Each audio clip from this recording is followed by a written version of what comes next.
In working with systems, the fundamental rule is we adjust ourselves, adapting our thought and our habits to the machine. Hi, I'm David Alan Grier. I am currently a writer and author on issues of technology and industry and things of that sort.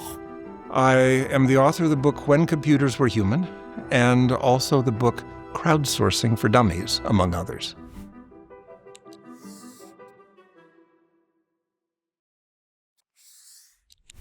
In the 1940s, there was again a lot of computation that was needed for the war. In particular, bombing, hitting things, and specifically shooting down aircraft. Shooting down aircraft is basically like duck hunting. The hunter must judge his lead and aim ahead of the duck if he is to hit it. You want to get up there, you want something to explode near the aircraft, and if it explodes near the aircraft, you get a hit. And unlike duck hunting, you don't set your dog after it, but the effect is quite similar.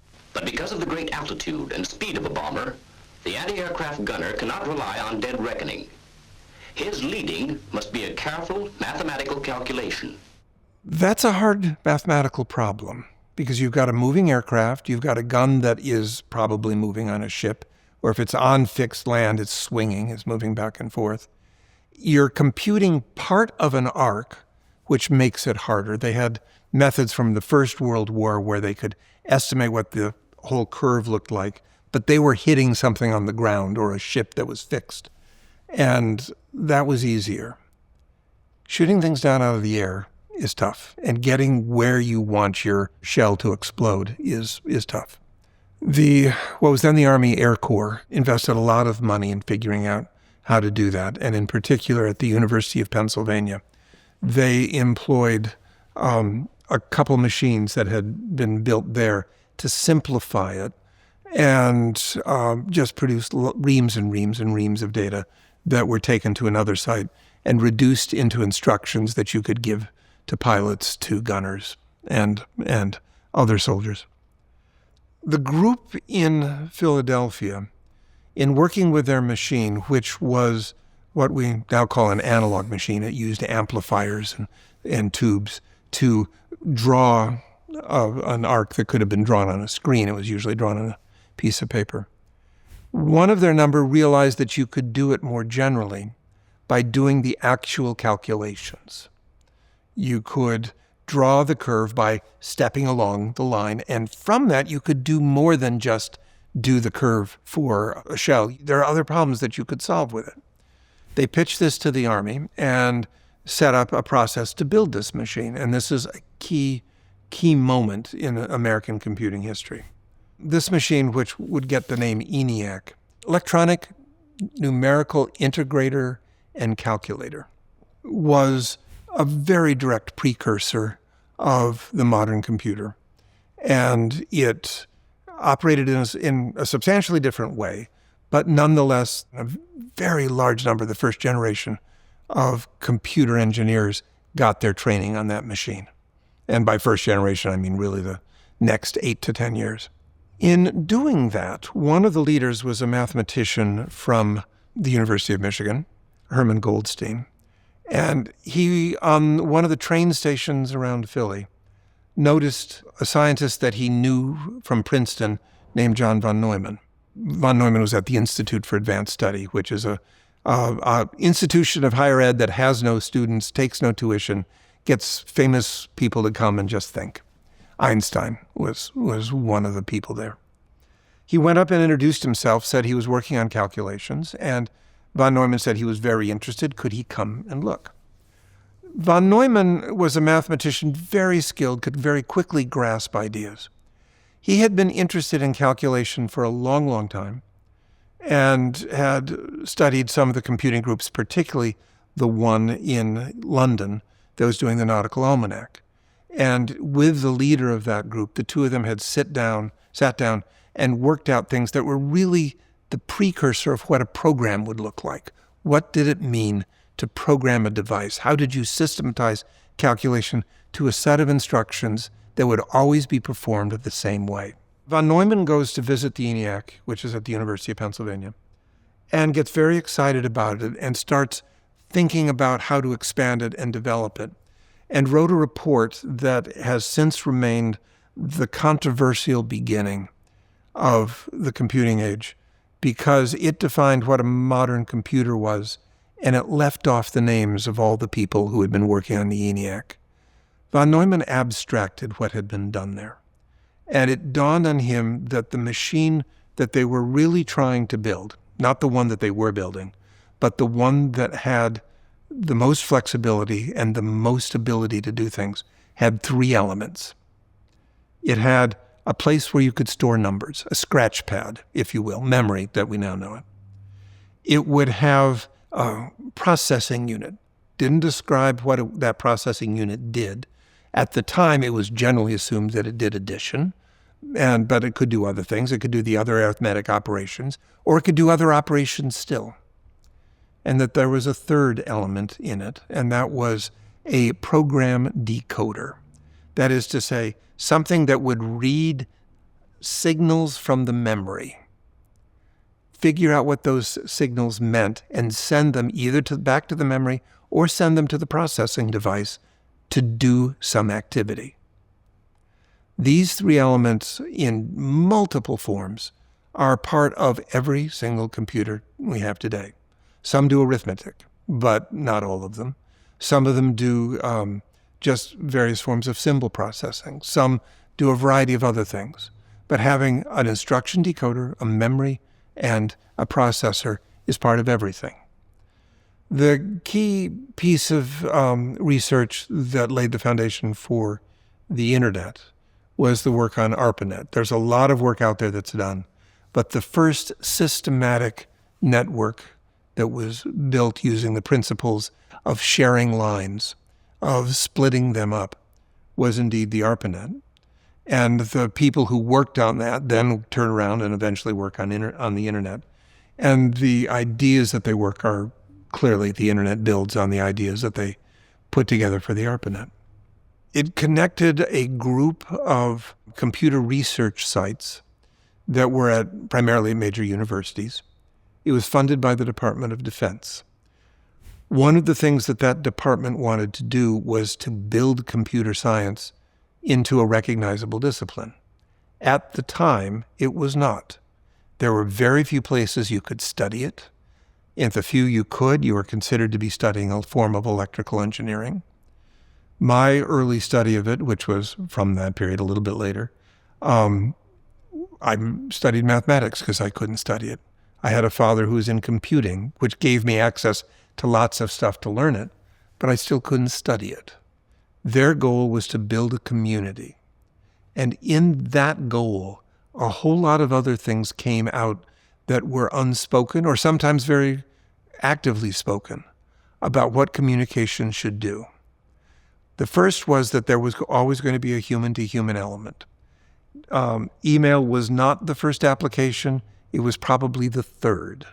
And people figured out all sorts of ways to do it on the fly before they got a good system that worked. And in fact, that was a very important early standard, that they built a system that putting a file with a message in it, it would get to the right place without you having to intervene. That took a couple years, but it got there and it was working. The second part that they grasped and articulated was that it was not only person to person, but that there would be repositories, that there would be collections of information that anyone could go and get. They would be called libraries, they would be called servers, they weren't quite sure. They would be organized in various ways, but they would involve searching and looking for things.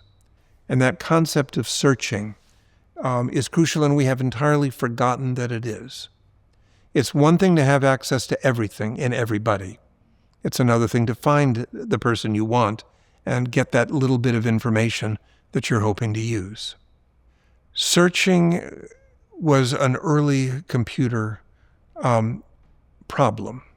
If you look at the early algorithms from the late 40s, you see lots of written on efficient ways to do multiplication and clever ways of doing long division. And every now and then, a little thing will bubble up and say, oh, if you wanted to search through a bunch of records, this is how you would do it. There's papers, I think you can find one from 49, but you really don't start seeing that kind of question until the early 50s. And it very soon becomes a major issue of how you do it and how you do it well. If you're searching for names, you know that that name is a part of a record. That's easy. If you're trying to search on qualities, that's harder. A group of Stanford graduate students in the early 60s had this great idea, which we all have borne the burden of wouldn't it be great to put people's qualities into a database and have it search through them and match the couples that are most alike. It was an early form of computerized dating. They had a party, they ran the program, they distributed the outcome to everyone who was there, including couples who had been dating. I believe there were some there who were even married. Needless to say, the walk home that night was not as much fun as they hoped it had been. They were excited by the process. The thing, energized them incredibly. But there are people that said, what do you mean I don't match with this person, I match with that one? What do you mean that I'm closest to these qualities rather than those qualities? That comes up in the literature again and again, each time a new technology comes that allows us to see ourselves, our activities, our data in new ways. The PC was that very much in the 70s. People saw this as a personal device, something that I would use in a way that we have forgotten was novel. The idea that you had a computer that was solely yours, that you could use it and have complete control of it, was quite new in the 70s. People had been able to work one-on-one with computers before. That's not anything special, but it's special that it was yours, that you could make it. And you see it in, customizing computers and putting stickers on them. We still go on with wallpaper and other things that make it ours, that make it the reflection of us, that show our ideas are important, that our work and that our activities are positive, and that they can be reflected back to us by our machine. But in working with systems, the fundamental rule is we adjust ourselves. We adjust our thoughts. We adjust the way we work. And that process involves us adapting our thought and our habits and the way we look at the world to the way those systems are designed. We talk about how we go shopping, about how we interact with various things. These are our actions to systems that are built on algorithms and other processes that have helped discipline us. And you see that in everything you do, the way we use our phones. We didn't carry phones with us 25 years ago. We went from phone to phone, from office to home. And in the process, we learned to pay attention to it, to use it in different ways, to get certain information and put information into it in different ways. We now look at it for advice on how we get home. If we're commuting by car or by bicycle, where's the busy traffic? What do we do? What do we avoid? That was an algorithm that was once considered one of the great advances of artificial intelligence. There's an important strain of AI that is building large databases and searching through them. And the search that does it most effectively for that kind of work is called A-star search, and that's what we use on our phones to find the fastest way home. Where's the traffic? What can we avoid? And in doing that, we look at it and we know how we give credence to that, whether we go on the roads marked red because that's the straight way and we don't want to be bothered, or whether we avoid it because we just loathe sitting in traffic and we want to keep the car moving. We adjust how we think and we adjust how we develop that strategy as we begin to see how effective it is. Does it just make sense to go through the big traffic? Are there better things to do? That's a simple example. But in everything we do, everything we deal with a computer, we're fundamentally asking three questions. Are we getting what we want out of it? And if we're getting what we want, we're likely to repeat it. If we're not, we're likely to modify what we do and try something different. Is it taking too much effort? And if it's taking too much effort, we're looking for a way to do it more cheaply, more quickly, more easily. And the last one is it irritating me? That's part of the cost, perhaps. But it seems to be a slightly different thing of how does it make me feel about what I'm doing? Will I change my tactics because the way it's presenting information or the advice that it's giving or the response that it is making, something that I'd rather not face, and I will go on and do something else. Those are the key parts of our working with the machine. And our goals are always, do we get something that makes it better for us? Do we improve our position? Where we are amongst our friends and family? Do we see that expand and able to engage more people, or to engage with them more fully, or do things that we couldn't do before? That's the second part, our function, what we do. And again, we tend to do computers to either get something more done or do what we ordinarily do, but cheaper, with less effort on our part. And the big one that has really been the combination of AI and all the social networking has been status, which is how do people view us? How do they think about us? How do they listen to us? And some people may think about computers and say, does this computer honor my status? Does it give me more status? But in fact, it's how we appear to our neighbors. How do we appear to our family? And so much of our response to computers at base is connected to how we respond to our family, to our neighbors, to our friends, to our community, to our office, to the people who drive next to us. And we change our response to it, in effect, so that we are doing things better, doing them cheaper, and our goals tend to be in that social grouping. Does it increase our status? Does it improve our function, what we do? Does it give us a new position in this world? I'm not, particularly frightened or concerned about it, other than I know that it is part of adjusting our thought to the machine. And at some level, it is our adjustment that is saying, well, I will accept this, what the machine is saying, what the machine is doing, because I can view it as a reflection of myself, as a reflection of a being.